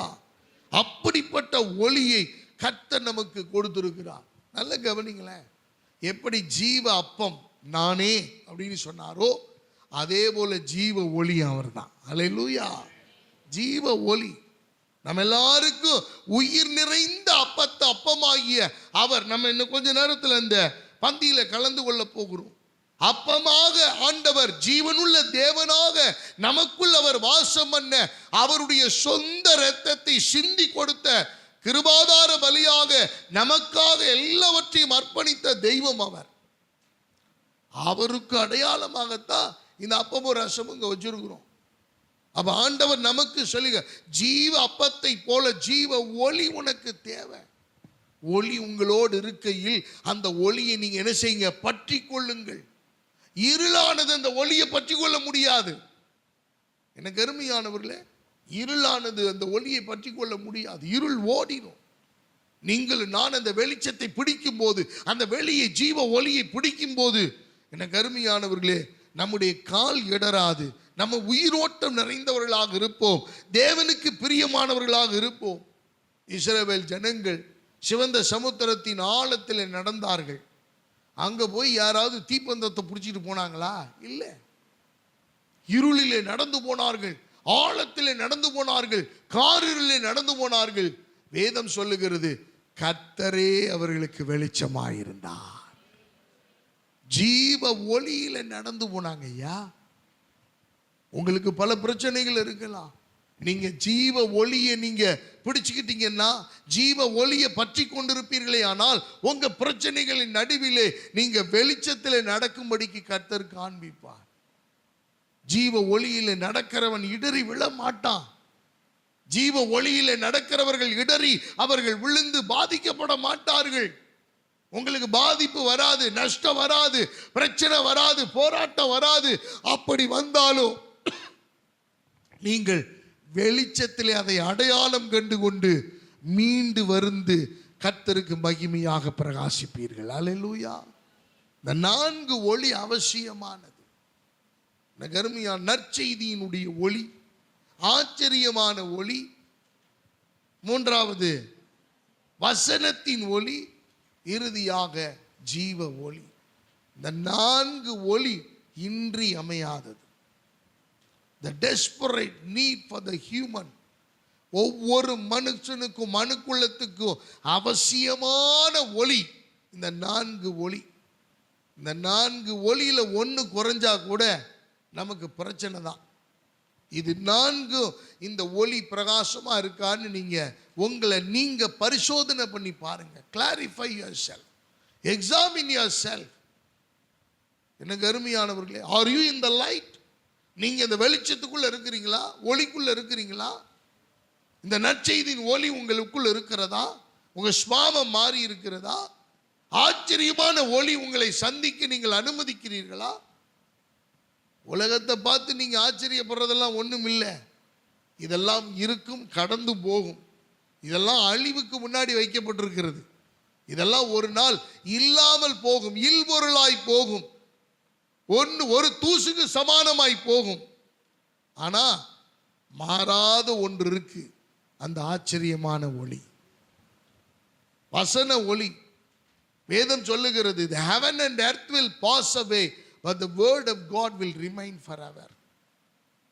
வானமும் பூமியும் ஒளிந்து போகும், கர்த்தருடைய வார்த்தை ஒளிந்து போகாது, அழிவே கிடையாது. எனக்கு அருமையான தேவ பிள்ளைகளை, வேதாகமே இல்லாத காலம் வரலாம். இந்த வேதாகமத்தை யார் வச்சிருந்தாலும் அரஸ்ட் பண்ணிடுவோன்ற ஒரு காலம் வரும். ஆனா தாவீது சொன்னது போல, உமது வாக்கை என் இருதயத்தில் வைத்து வைத்தேன். அல்லேலூயா. மனப்பாடமா பண்ணுகிற, மனப்பாடமா வசனத்தை இருதயத்துக்குள்ள வச்சிருக்கிற கோடான கோடி பேரை கர்த்தர் இந்த பூமியில வைத்திருக்கிறார். உங்களுக்கு எனக்கு தான் தெரியல. முழுச்சா ஒரு அதிகாரத்தை மனப்பாடமா சொல்லுங்க. இங்க ஒரு வசனம், இங்க ஒரு வசனம், வெளிப்படுத்தல் ஒரு வசனம், மத்தேயில ஒரு வசனம், ஆதியாகமத்தில் ஒரு வசனம். அருமையான தேவ பிள்ளைகளை, வசனமாய், வார்த்தை வார்த்தையாய் மனனம் செய்து மனதுக்குள்ள பதிய வைத்திருக்கிற ஏராளம் இன்னும் சில பேர் இருக்காங்க. அந்த எனக்கு அப்படி செய்யணும்னு ஆசை. ஒருவேளை வருகிற நாட்கள் அப்படி செய்வோம். முழு வேதாகமத்தையும் சபையில உட்கார்ந்து எழுதுவது. எப்படி இது எப்படி பாஸ்டர் சாத்தியம்? ஒரே நாள்ல எல்லாம் இல்லை, வாரத்தில் ஒரு நாள்,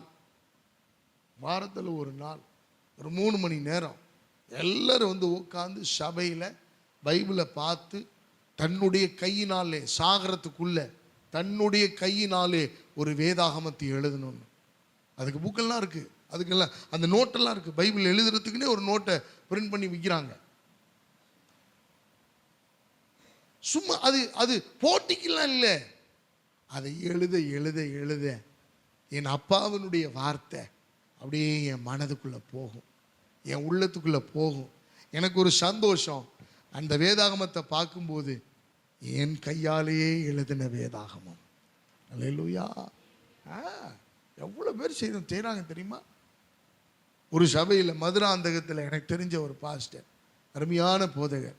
அந்த போதகருடைய சபையில் எல்லாரும் ஒவ்வொரு வாரமும் ஒரு நாளில் குறிப்பிட்ட நாளில் அவங்க வந்து உட்கார்ந்து காலை தொடங்கி சாயங்காலம் சாப்பாட்டு நேரம்லாம் உண்டு, சாப்பாட்டுட்டு திருப்பி எல்லாரும் வேதாகமத்தை வாசிப்பார்கள். ஒருத்தர் வந்து வாசிப்பாங்க, எல்லாரும் பார்ப்பாங்க. அப்படி மாறி மாறி மாறி மாறி அந்த அந்த நாள் முழுவதும் வேதாகமத்துக்கு முக்கியத்துவம் கொடுக்கிற எந்த மனுஷனும் சபையும் அவங்க வளர்ச்சியை தடுக்கவே முடியாது. அல்லேலூயா. அவங்க வளர்ந்துக்கிட்டே இருப்பாங்க. வசன வெளிச்சம், வசன ஒளி தேவை. நீ பைபிள் இன்னைக்கு கொண்டு போய் போட்டினா அடுத்த வாரம் சபைக்கு வரும்போது எங்கடைய பைபிளை காண எங்க? எனக்கு அருமையான தெய்வ பிள்ளைகளை, சில பேருடைய வீட்டில் பைபிள் எப்படி தெரியுமா இருக்கு? காசு வைக்கிற கஜானா. 500 ரூபா நோட்டு வருதுல, 500 ரூபா நோட்டு வருதுல, 20 ரூபா நோட்டெல்லாம் ஒரு பக்கம். ஏன்னா அதுல இருந்து எடுத்து கொடுத்தா தான் பயம். எப்பா நீ பைபிளை ஒழுங்கா படிச்சின்னா அது பொக்கிஷம். அது அந்தகாரத்தில் இருக்கிற பொக்கிஷங்களையும் ஒளிவிடத்தில் இருக்கிற புதைபொருளையும் உனக்கு எடுத்து கொடுக்கிறது. நீ காசை வச்சு எடுக்கிறதுக்கு இல்லை. அல்லேலூயா. கருமையான தெய்வ பிள்ளைகளை, வேதாகமம், வேத ஒளி, ஜீவ ஒளி, கடைசி இறுதியாக ஜீவ ஒளி வெளிச்சம் நமக்குள்ள உயிரோட்டமா இருக்கணும். அப்படியே கண்களை மூடுவோமா? கண்களை மூடி, ஆண்டவரே இந்த 4 ஒளியும் என் வாழ்க்கையில தேவை. இந்த 4 ஒளி என்னுடைய வாழ்க்கையில் அபியாசப்படட்டும். ஆண்டவர்கிட்ட கேளுங்க, எல்லாரும் கேளுங்க, வாய்களை திறந்து. ஆமென், ஸ்தோத்திரம். அந்த 4 ஒளியுமே வாழ்க்கையில பிரகாசிக்கணும். நற்செய்தியின் ஒளி, ஆச்சரியமான ஒளி எனக்கு தேவை ராஜா. ஆண்டவரே, இந்த ஒளியெல்லாம் இல்லாததுனால தான் என் வாழ்க்கை சீரழிஞ்சு கிடக்கு. எப்படி நடக்குன்னு எனக்கு தெரியல. வசன ஒளி இல்லாததுனால ஆண்டவரே, நீர் என்ன விரும்புகிறீர் என்பதே எனக்கு தெரியலப்பா. நான் விரும்புறது தான் நான் செஞ்சுட்டு இருக்கிறேன். ஆச்சரியமான ஒளி பவுலை சந்தித்த போது அவன் வாழ்க்கை மாறினது, அவன் பெயர் மாறினது, அவன் சுபாவம் மாறினது. எதற்காக புறப்பட்டானோ அதற்காகவே அழைக்கப்பட்டவனாய் வைராக்கியமுடையவனாய் நின்றான். வசன ஒளி எனக்கு தேவை. ஆண்டவரே, என் பாதையில முள்ளுகள் நிறைந்திருக்கிறது, கரடுகள் நிறைந்திருக்கிறது, போராட்டம் நிறைந்திருக்கிறது. நான் பார்த்து கவனமாய் நடக்க, இப்ப பிரபஞ்சத்தின் அதிபதியானவனுக்கு என் வாழ்க்கையை நான் ஒப்பு கொடுக்காம நான் ஜாக்கிரதையாயிருக்க கர்த்தர் எனக்கு கிருபை தாங்க ராஜா. ஆண்டவரே, பள்ளத்தாக்கில் நடந்தாலும் பயமில்லை, பாதிப்பில்லை. பள்ளத்தாக்கில் நடந்தாலும் பயமில்லை, பாதிப்பில்லை. குரலோ கேக்குதையா, உள்ளமெல்லாம் அன்பால் பொங்குதையா. குரலோ கேக்குதையா, உள்ளமெல்லாம் அன்பால் பொங்குதையா. அன்னுடைய செல்வமா எல்லாரும் வாய்களை திறந்து, என் தேவனே, we worship you Lord our God. வெளிச்சத்திலே நடக்கிறவர்களாய், ஒளியிலே பிரகாசிக்கிறவர்களாக, ஒளியின் முக்கியத்துவத்தை உணர்ந்தவர்களாக நாங்கள் செயல்பட கர்த்தர் உதவி செய்யும்.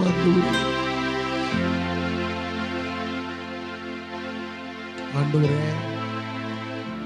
கைகளை உயர்த்தி ஆண்டோட்ட கேளுங்க. இந்த 4 ஒளி என் வாழ்க்கையில் அவசியம். நற்செய்தி ஒளி, ஆச்சரியமான ஒளி, வசன ஒளி, ஜீவ ஒளி. இந்த 4 ஒளிகளும் என் வாழ்க்கையில பிரகாசிக்கணும். அதற்கு என்னை அர்ப்பணிக்கிறேன். சத்தியத்துக்கு அர்ப்பணிக்கிறேன். இயேசுவுக்கு அர்ப்பணிக்கிறேன். அந்த ஒளியை நான் விசுவாசிக்கிறேன். இந்த பிரபஞ்சத்தின் தேவனானவன் என்னை என் கண்ணை குருடாக்க முடியாது. என் கண்களை தெளிவாக்குற வசனத்துக்கு நான் என்னை அர்ப்பணித்திருக்கிறேன். என் கண்களை தெளிவுபடுத்துகிற, பேதையை ஞானியாக்குகிற தேவனுடைய வார்த்தைக்கு என்னை நான் அர்ப்பணித்திருக்கிறேன். விட்டு கொடுக்கிறப்பா. ஆவியானவரே, எங்களை நேசிக்கிற நல்ல தகப்பனே, இந்த நல்ல நேரத்துக்காய் நன்றி அப்பா. கைகளை உயர்த்தி விண்ணப்பம் பண்ணின ஒவ்வொருவருடைய வாழ்க்கையை கர்த்தர் ஆசீர்வதித்து இந்த 4 விதமான ஒளிக்கு நேராக பிள்ளைகளை நடத்துவீராக. ஆண்டவரே, இந்த சத்தியத்தின்படி நடக்க கர்த்தர் உதவி செய்யுங்க. ஆண்டவரே, தாமரை இலையில ஒட்டாத தண்ணீரை போல் இல்லாதபடிக்கு பிள்ளைகள் இணைந்து செயல்பட, ஒரு மனமாய் செயல்பட, தேவனுக்கு பிரியமாய் நடக்க, ஒன்றிணைந்து ஓட கர்த்தர் கிருபை தாரும். பலப்படுத்தும், ஆசீர்வதி. ஒவ்வொருவரையும் உம்முடைய கரத்தில் அர்ப்பணிக்கிறேன். இருளில கிடக்கிற ஜனங்கள் பெரிய வெளிச்சத்துக்கு நேராக வரட்டும். ஒளி அவர்களை நடத்தட்டும். இயேசுவின் நாமத்தில் ஒப்பு கொடுத்து ஜெபிக்கிறோம் ஜெபங்களின் நல்ல பிதாவே. ஆமென், ஆமென். பந்திக்கு நேராக ஆயத்தமாகவும். மூழ்கி ஞானஸ்நானம் எடுத்தவர்கள், ஒப்பு கொடுத்தவர்கள், தங்களுடைய வாழ்க்கையை ஒவ்வொரு நாளும் பரிசுத்த ஜீவியத்துக்கு நேராக காத்து கொண்டவர்கள் இந்த பந்தியிலே கலந்து கொள்ள முழு தகுதி பெறுகிறார்கள். நாம் ஆயத்தமாவோம். சிறு பிள்ளைகள் சத்தம் போடாம பின்னாடி அமரும்படி, வெளியில தேவையில்லாம போக வேணாம். ஆமென்.